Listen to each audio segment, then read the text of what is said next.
Primeiramente, queridos, nós precisamos ter habilidade para lidar com o ateu. O ateu, tem ateu sincero e ateu que não é sincero. Então, o ateu que não é sincero, você não vai perder tempo com ele, tá? Ele vai te dizer palavrão, vai te xingar na internet, vai fazer um monte de coisa. Então, deixa ele, quem sabe um dia chega o momento dele, né? Deixa ele no canto dele. Agora, tem ateus e agnósticos muito sinceros, que eles buscam um debate sobre Deus porque eles querem respostas. Então, com esses ateus, nós temos que dedicar tempo. Tá? E se nós não conseguirmos levá-los para Cristo, vamos pelo menos fazer uma amizade. Não é gostoso nós termos amizades? Né? Tem muitos ateus que são filhos de Deus, só que não descobriram ainda. Você entendeu? Então, o que eu sugiro? Primeiro, mostre para o ateu a relevância da Bíblia para a vida dele. E como que você faz isso? Você tem que descobrir por qual problema um ateu está passando. Problema financeiro, ou problema familiar, ou problema no trabalho. E aí você vai selecionar textos bíblicos que podem trazer soluções e conselhos práticos para aqueles problemas. Aí você vai mostrar para o ateu uma coisa interessante, que a Bíblia, mesmo sendo um livro milenar, ela pode ajudá-lo. Este é um caminho. Outro caminho é você estudar com o ateu sobre as profecias preditivas. Isso aqui é muito importante. Por exemplo, existe na Bíblia dezenas de profecias que falam de como Cristo viria, onde ele nasceria, o que ele faria. Profecias que profetizaram sobre Cristo 500, 700, 1000 anos de antecedência. Então, quando você faz essa análise dessas profecias no Antigo Testamento, compara com o Novo e vê que tudo se cumpre em Cristo, você leva o ateu racionalmente a pensar o seguinte, mas não tem probabilidade, a probabilidade é zero de um camarada predizer com tantas riquezas os detalhes sobre a vida de Cristo. Por exemplo, 500 anos antes de Cristo nascer, Miqueias 5:2 diz que ele nasceria em Belém. 1000 anos antes dele nascer, o Salmo 41 profetizou que ele seria traído por um amigo, Judas. 700 anos antes de Cristo nascer, Isaías 53 diz que ele seria rejeitado pelo seu povo, seria traspassado e ressuscitaria. Então, a probabilidade é zero. E aí, além dessas profecias preditivas sobre o Messias, seria bom você analisar com o ateu o livro de Daniel, capítulo 2. Esse é importantíssimo. Porque você mostra para o ateu o seguinte, que no período babilônico, antes de surgir Medo-Pérsia, Grécia, Roma, e a divisão de Roma, da qual surgiram os países da Europa, a Bíblia falava disso. Isaías 45 fala do nome de Ciro 100 anos antes de Ciro nascer. Então não é um livro qualquer, é um livro sobrenatural. Então você tem que abordar, essas são algumas dicas que eu dou para vocês. A partir do segundo semestre, no meu canal no YouTube, eu vou agora produzir alguns vídeos para alcançar os ateus. Tá? Então, se você ainda não se inscreveu, o meu canal é Leandro Quadros NT. Tá? Então, Leandro Quadros NT, você se inscreve, ativa as notificações, porque a partir do segundo semestre, eu não vou postar agora só coisas teológicas, eu vou tentar a conversar aí de perto com alguns ateus, e você vai ver, a fé tem muitas evidências para a fé. Tem que ter mais fé para ser ateu do que para ser cristão. Como podemos refutar o argumento de que nós, seres humanos, tivemos uma origem primata? Digo, refutar aos não crentes. Realmente, nós precisamos, né, como diz 1 Pedro 3,15, né, nós precisamos estar preparados para dar razão da nossa fé. Então é um mandamento, é um pedido de Deus que estejamos preparados. E como que podemos dar razão da nossa fé criacionista, por exemplo, a um indivíduo que não crê na Bíblia? Bom, se ele não crê na Bíblia, então não é pela Bíblia que nós vamos começar. Nós temos que começar pelo aspecto filosófico e científico, para depois irmos à Bíblia. Tá? Existem várias formas, mas eu vou lhe citar uma que eu acho assim muito convincente para mim e que acho muito útil para você trabalhar com um não crente. É você mostrar para ele a teoria do designer inteligente. O que é a teoria do designer inteligente? É uma teoria que mostra que existem organismos, e até no organismo humano existe isso, mas existem também organismos, como por exemplo as células, que são irredutivelmente complexos.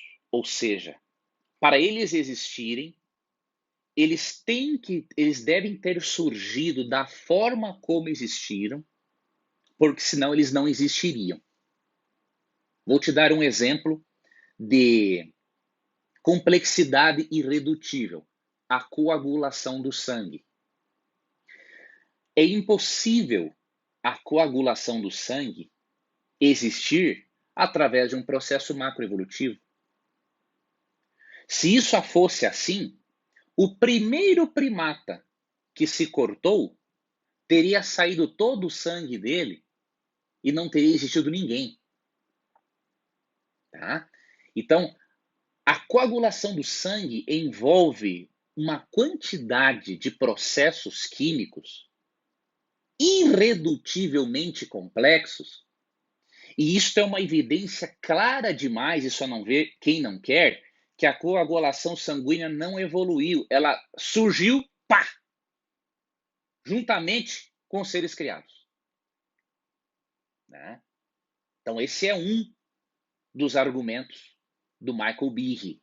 Ele tem um livro que eu indico para você, A Caixa Preta de Darwin, um desafio da bioquímica à teoria da evolução. Então ele mostra vários sistemas no nosso organismo e organismos vivos, como as células, como as bactérias, eles são irredutivelmente complexos. Imagine um motor com todas as pecinhas. Se tu tirou uma ali do lugar, o motor não funciona mais. Seria isso a coagulação do sangue. Né? Então isso prova que a coagulação do sangue, foi criada assim, repentinamente. Então eu creio que abordar as pessoas por este lado é interessante. Você mostra que macroevolutivamente não tem como explicar. Aí alguns dizem assim, mas o designer inteligente não é ciência. Como que não é ciência? Por que só o evolucionismo é ciência? E o design inteligente e o criacionismo não são ciências? No fim das contas, ambos são ciências, mas para crer em ambos nós temos que ter fé. Por quê? Ciência se faz dentro de um espaço de tempo, né? E através da experimentação e da observação. Nenhum evolucionista esteve lá no início do mundo, nenhum criacionista e nenhum adepto do design inteligente esteve no início do mundo. Então, design inteligente, criacionismo e macroevolucionismo são teorias. Porque ninguém esteve no início do mundo para saber como que as coisas vieram à existência. Tá?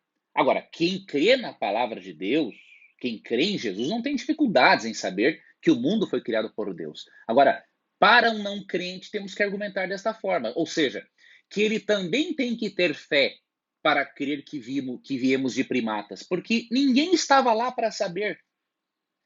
E esses fósseis de supostos primatas não tem nada a ver com primatas no sentido de animais. Né? Muitos desses fósseis já foram até desmascarados. Né? Por exemplo, se eu não me engano, o homem de Neandertal, se eu não estou enganado, disseram que ele foi a origem, foi aí o nosso ancestral. Né? E tiraram a conclusão de como era esse homem de Neandertal. Eu acho que é ele. Se não for ele, depois eu vou relembrar qual era. E você sabia o que eles fizeram? Eles pegaram um dente, e com base num dente, construíram de forma hipotética como seria este homem de Neandertal. Isso estava nos livros de biologia, não sei até se não está hoje ainda em alguns. E aí descobriram que, na verdade, o dente utilizado para descobrir-se como era o homem de Neandertal era um dente de um porco extinto. Então você percebe? Tem que ter fé. O macroevolucionista também tem que ter fé. Agora, o que nós buscamos é o seguinte: já que são 3 teorias principais, evolucionismo, criacionismo e design inteligente, nós temos que ver qual das 3 teorias tem menos contradições. E a que tiver menos contradições é a que devemos abraçar com mais segurança. E eu creio que o criacionismo e o design inteligente têm menos contradições do que o macroevolucionismo. Então essa é uma dica que eu te dou. Tem muitas outras, tem muitas abordagens, tá? Mas essa é uma dica que eu lhe dou, tá? O Eduardo perguntou o seguinte: como posso sentir a presença de Deus? Cometo pecados e não consigo parar de fazer este pecado. Como posso parar de fazer isso? Deus ainda me ama?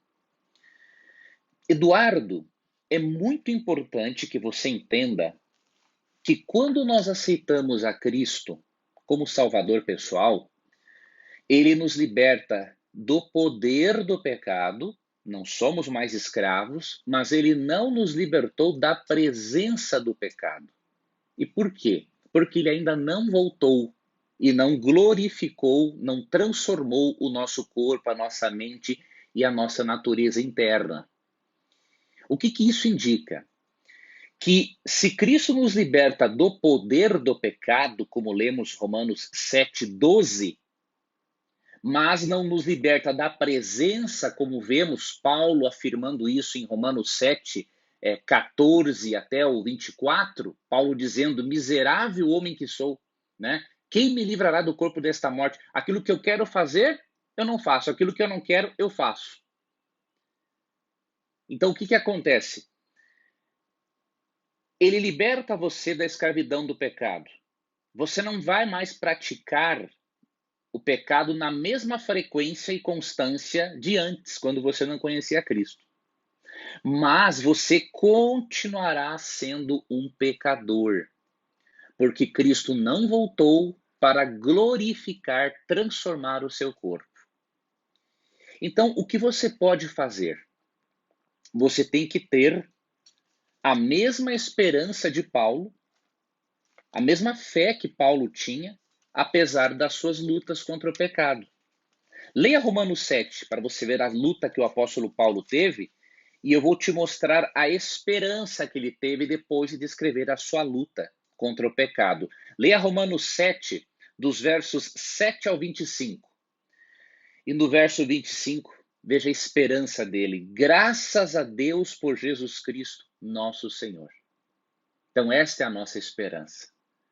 Nós não conseguimos parar de pecar, mas estamos passando por um processo chamado de santificação. E neste processo venceremos alguns pecados, outros não. Então o que nós temos que fazer? Nos apegarmos pela fé em Cristo, crermos que Ele é o nosso sumo sacerdote intercessor e que Deus nos ama, sim. Se um pai e uma mãe humanos, pecadores, não deixam de amar um filho quando ele erra, imagine se Deus vai deixar de amar um filho quando erra. O amor de Deus é infinito. Veja na história de Israel, quantas vezes Deus foi atrás deste povo rebelde. Então Deus lhe ama, tá? Então continue olhando para Jesus, continue buscando a presença de Jesus e lembre-se de uma outra coisa: fé não é sentimento, tá? Se você não sente a presença de Deus, isso não significa que Ele não esteja presente, porque os nossos sentimentos são instáveis. Fé não é sentimento, fé é uma certeza, tá? De que Deus está com você mesmo que você não sinta.